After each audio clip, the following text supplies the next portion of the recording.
without further ado, and a very, very warm welcome indeed to Sasha. Sasha is the global head of ESG in real estate from DWS, the large asset manager and financial investor. Sasha's joining us also from the United States today, so thank you very much for making time in your busy agenda to join remotely our meeting. And so therefore, without further ado, I pass you the floor. Thank you, and I'm really grateful to be invited to share our experiences. I will try and speed up a little bit my presentation to get us hopefully back on time. So if you swap over to the next slide, we obviously can see that the DWS Group is part of EEFIG, and Murray, my colleague, is normally representative. I'm taking his place today, and we feel that there is more that can be done. So on the next slide, if we swap over, there's more, if you like, there's a lot of progress that has been made in this working group, but there is plenty of opportunity to progress further. So if you can go on the next slide. That's me speeding up. There is only, as I said, the beginning of impact that we can see. So I will today talk mostly about real estate owners and asset managers. We are asset manager. We work with very large pension funds globally that invest in Europe, but also elsewhere, and some retail investors as well. And the pension funds will have quite a lot of motivation to engage in this space, because they are asked by their clients, ultimate clients, and by regulation as well, to embed ESG in their investment practices, and to have a longer term view rather than just a short term view in their investments. This is particularly interesting for real estate investment because we tend to buy an asset and then hold on to it for decades at a time, unlike stocks and bonds investments, where they can be really very short, and long-term view is difficult to maintain. So I will be talking mostly about real estate today. So if you pass on the next slide. These are the topics that we feel offer opportunities to further, if you like, push this agenda. So, of course, I am talking about asset managers today, but there is a value in communicating benefits to all European, especially everyday person, and to illustrate what they can achieve in their own homes and offices.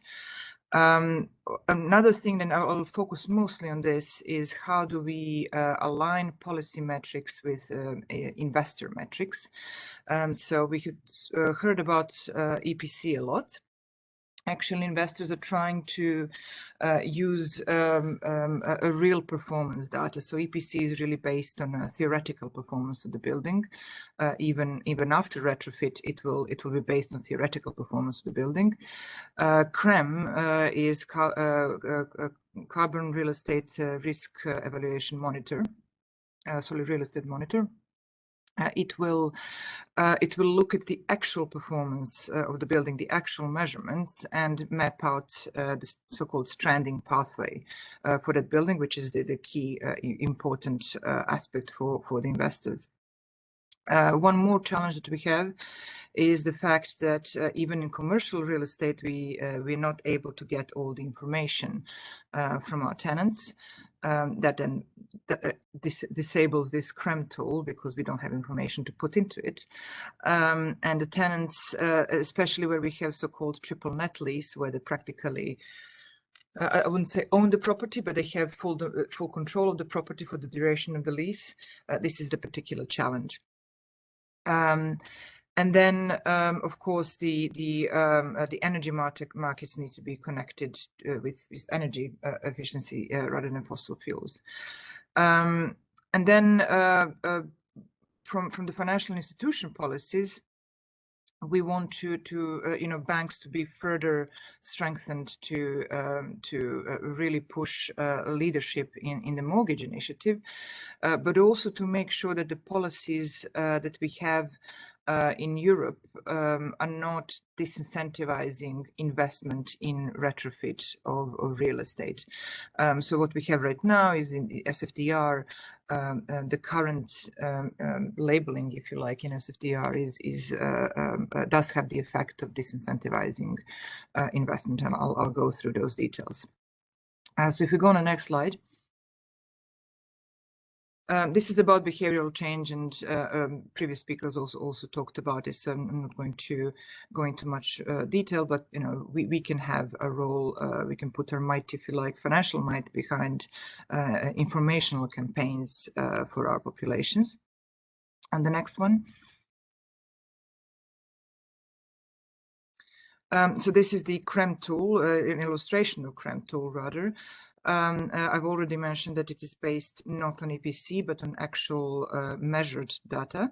It will look at, as I said, the current performance of the building and the theoretical decarbonization pathway of the country based on their commitments to decarbonize, and will plot at what point the asset will be below policy requirements and therefore stranded in investment terms. So theoretically, that would mean that you're not able to lease the building legally. We see some examples of these policies in UK and the Netherlands, where there is a minimum energy efficiency requirement. So in Netherlands, in order to lease a building legally, which is office building, you need to have at least EPC B. Which means that all of the EPC and below buildings are stranded from, I think it's actually from last year. So for investors, of course, that is a huge alarm bell. So a lot of investment went into Dutch offices to fix them before this legislation came into force. So you can see how the stranding pathway can really mobilize asset owners and asset managers to invest in asset performance and efficiency. So what we need, well, it is twofold. Other countries to also have similar requirements and similar minimum energy efficiency standards for leasing, but also trying to either improve energy performance certificates. There are several issues there that they will greatly depend on the detail of data that's taken by the assessor, and sometimes they are very high level and very wrong, and also they're not based on actual performance data. So display energy certificates that we have in the UK, for example, try and deal with that.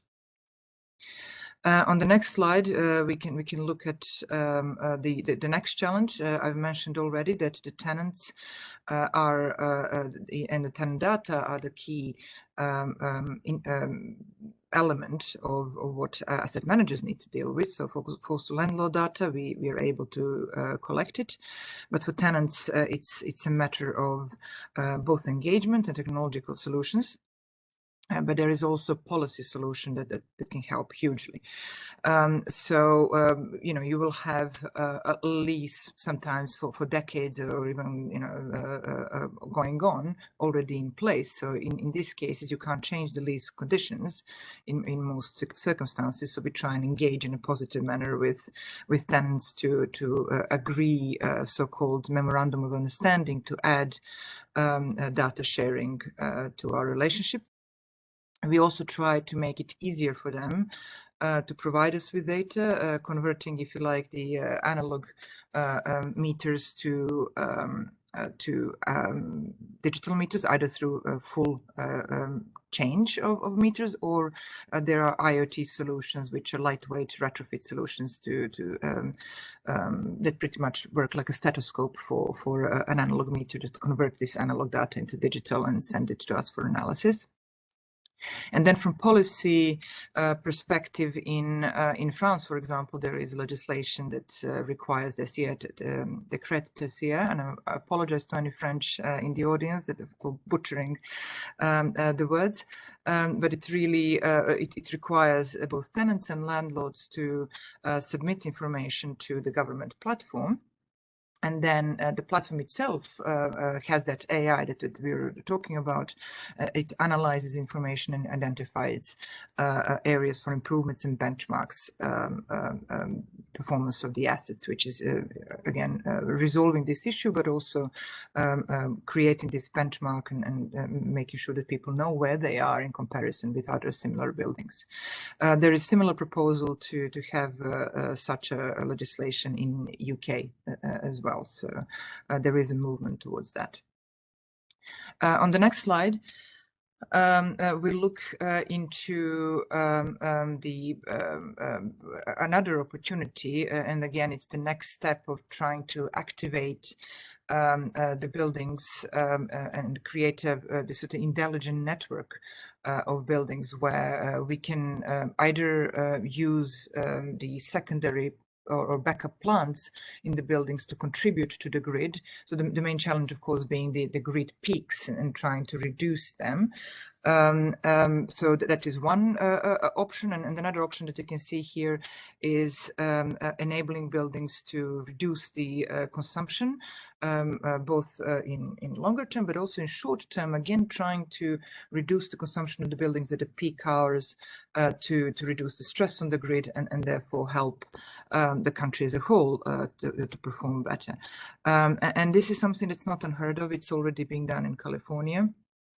So you can, and it's sort of be paid, the building itself or the business is paid for this contribution that it makes to leveling off the peaks in the power grid.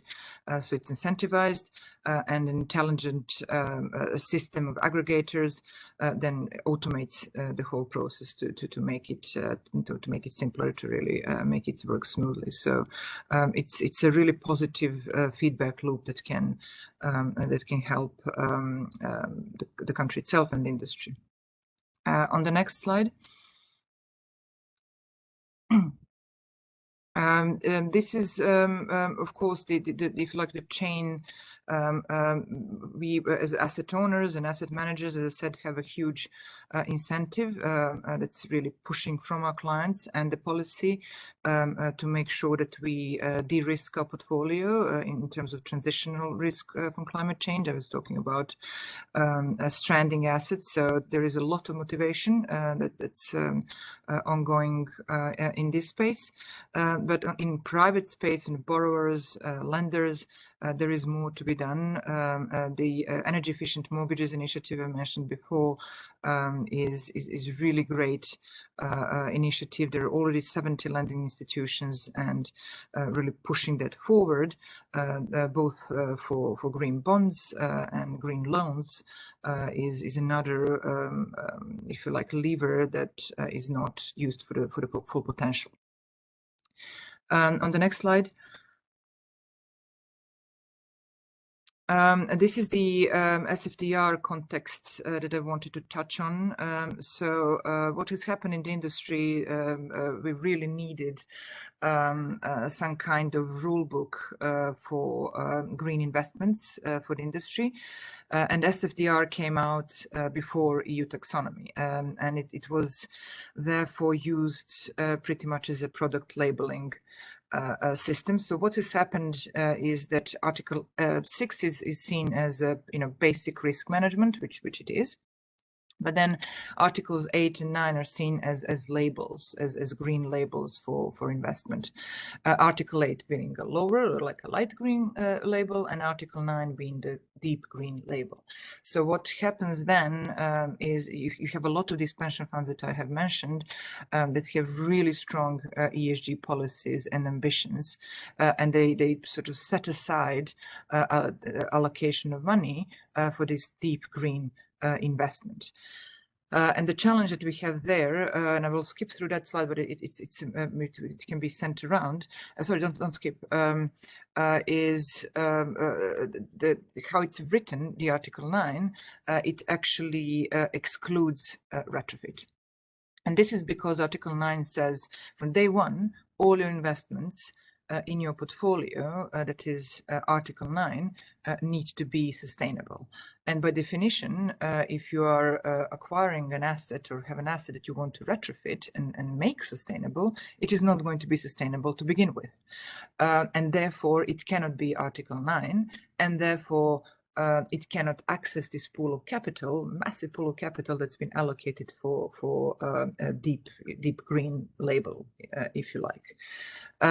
So that is a challenge that we're seeing sort of rolling out in the investment industry. And it is particularly challenging for real estate because that is the main positive impact, and all the previous speakers talked about retrofit and the main benefit that can be gained from that. Investor community is, or asset owners communities is trying to sort of adjust to this. The clarification actually came out relatively recently by INREV, the body, European body for real estate investors, in February, that this is the case. So we are still, if you like, adjusting in the industry to this clarification and this aspect. On the next slide, this is the illustration. As I said, I'll skip through because I've explained it, but it's sort of real illustration of how Article 9 and Article 8 operate. So if we go on the next one.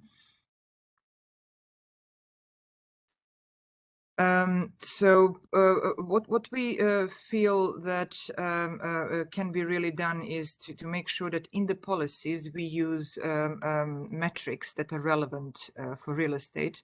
Another aspect that we see in SFDR is that the policy is really written from the liquids point of view, investment in stocks and so on. So the metrics that we really have in this legislation are not fully adjusted to real estate. So this group of institution is engaging with UK Financial Authority to work on the current proposal for sustainable disclosure regulations to try and